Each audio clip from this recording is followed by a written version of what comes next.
I am Black Iron Man. Thou shalt not disobey me.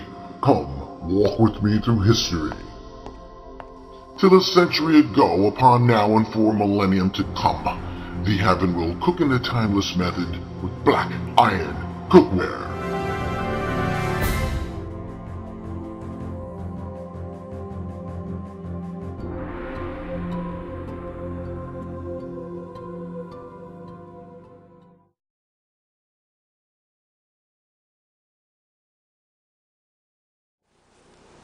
Hi, I'm David for Black Iron Cookware. What I'm going to do in this upload very briefly is go over round skillets, square skillets, Dutch ovens, and Scotch bowls. I just want to touch base with some features and characteristics of what to look for when you want to own a piece of black iron cookware for your personal use. We're going to leave it at that. I want to get started here. First was just sort of highlight the variation in sizes. Skillets with pour spouts. Some skillets come with what they call a heat ring. Now the heat ring is an advantage point that I like. I happen to like heat rings. I have a glass top stove I use most of the time for personal use, and it takes away all the surface area, so I don't have as much skillet sitting on the stove. It elevates the skillet probably about 1/8 of an inch on the outside, depending on the size of the skillet and the height of the heat ring. And that's one of the things I like. The other thing that I like about it is for it adds a bit of an air insulation between the glass top and the skillet itself, and that doesn't give a hot spot, because not all glass tops sit flat. They do get a little bit old, and the glass being heated and cooled causes it to lose its shape a little bit. So when you get them, they're typically nice and flat, and then later on they change. Skillets can change also. And one thing I like about the heat ring additionally is it does add a little bit of a support. It's kind of like a bone for the cast iron skillet, and that little bit of insulation in there as the heat comes up and sits under the heat ring. For me, with modern cooking devices like a glass top stove, it adds a uniform heat to it, as well as the heat ring also. So I like that insulating barrier. One of the things we can look at, in addition to that, this is a smooth bottom. This skillet here has no heat ring. You can use it, and it works just fine. I would probably, myself, I would be more in favor of using this with a gas-operated grill, certainly for camping or any other use. They work just fine. It's just a choice you can make. My choice is to go with one with the heat ring. Now when you look at this skillet, you'll see that the heat ring, and this is what we call an inner heat ring.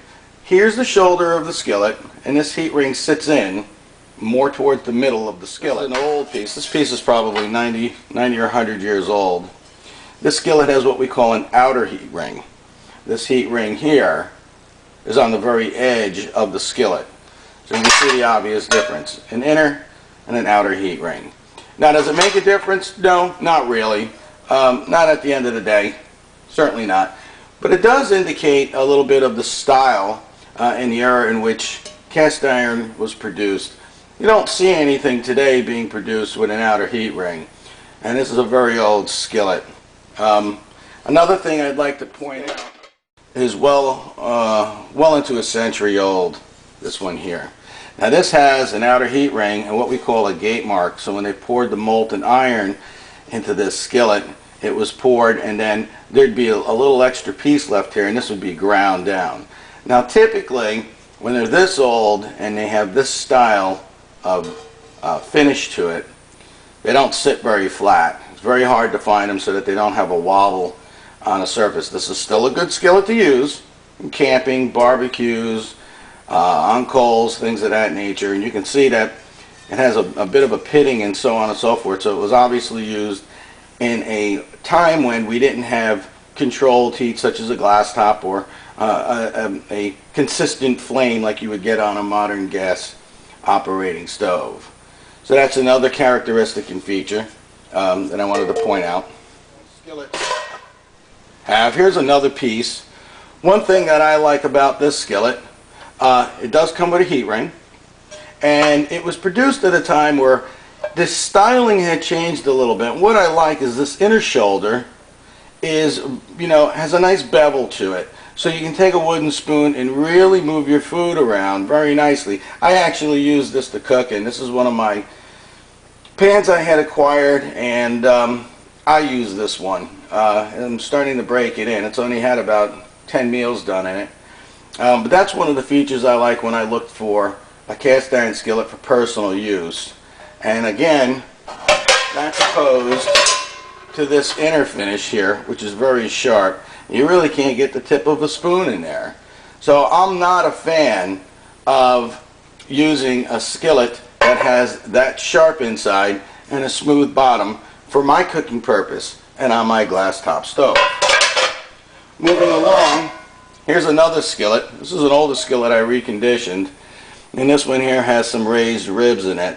This skillet here, these will brown your steak and give you your rib marks on the steak. And you flip your steak and you get a diagonal set of rib marks on it. And then this gully in here will catch your grease. Now that's a skillet that I typically don't make my steaks in a skillet like this, but for aesthetic reasons, it will give you a beautiful finish if you have a skirt steak or a strip steak or a ribeye steak, and you want to put them in here and you want to get that look for presentation at the table. This skillet here is an older skillet. Now, you'll see that there are numbers on these skillets.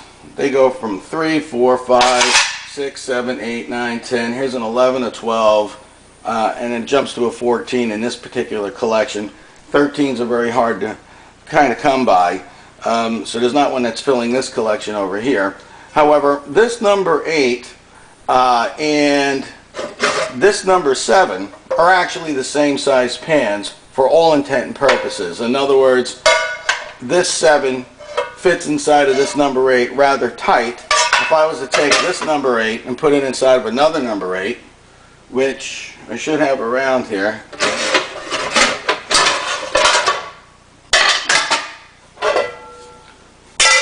you see that it fits very loosely. So don't be thrown by the number 8. If you want a skillet that measures a specific size, if you find a brand or a manufacturer that has a particular size, like 11 inches wide or 12 inches wide, if that's what you need, measure the pan, because not all numbers are created equal on the pan. So if you have a number 8 at home and it measures 10 inches wide, and you find another number 8, there's a really good chance that it may not be the same diameter. This skillet additionally is an older skillet. This skillet has an outer heat ring, and this skillet was chromed. And there's also nickel out there as a finish, and that was back in a time when the idea of having a more aesthetic pan in the kitchen and not having to work so hard to finish the outside and season the pan. This is a chef's skillet. This is an older chef's skillet, and you can see this has a huge bevel in it. It's a little small. They didn't make them bigger. Great idea. It's great for flipping an egg and things of that nature. It's not too big, it's not too small. You can do quite a few things out of here. Saute up something small, etc., etc. But I do like the deep bevel on it. Kind of just about goes into a wok shoulder on it with a bit of a skillet flat on the bottom. So it's kind of neat. I like these.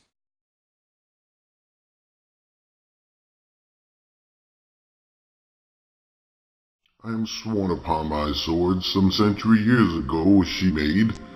Speak the truth shall I do, black iron cookware made the blade. Black iron cookware, cast iron and quality cookware, cooked in century-old tradition.